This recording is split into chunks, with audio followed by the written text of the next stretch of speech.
So when we're talking road crashes, we're talking cars by themselves into poles or trees, cars into cars, buses, trucks, vans, motorcyclists, pedestrians, push bike cyclists, electric cyclists, scooters.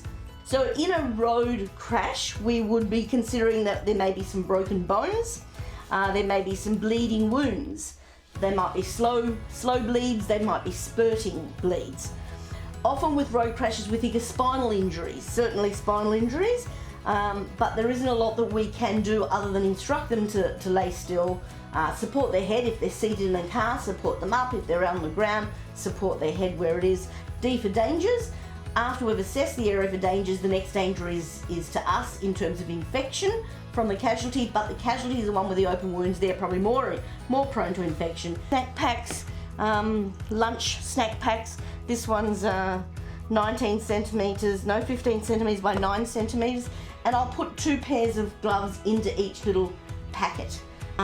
This one is actually my car kit. This is the one that I keep in the car, which is a backpack, and I designed that specifically so that if I got out of my car to go to a road crash, I can put the backpack on and I've got free hands, one of which to call 000 for the ambulance.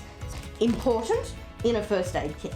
And some first aid kits, when you buy them, will only come with 1 or 2 triangular bandages.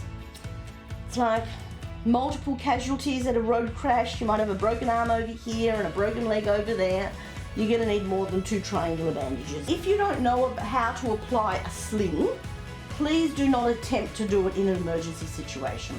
So there will be some videos later on application of slings. I'm aware in first aid courses it is rare to be taught how to do a sling.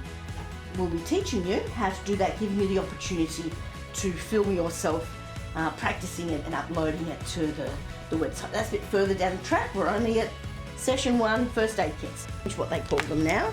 They're non-adherent absorbent dressings, and then when they open up they like expand. And what it is basically a roller bandage with a pad attached.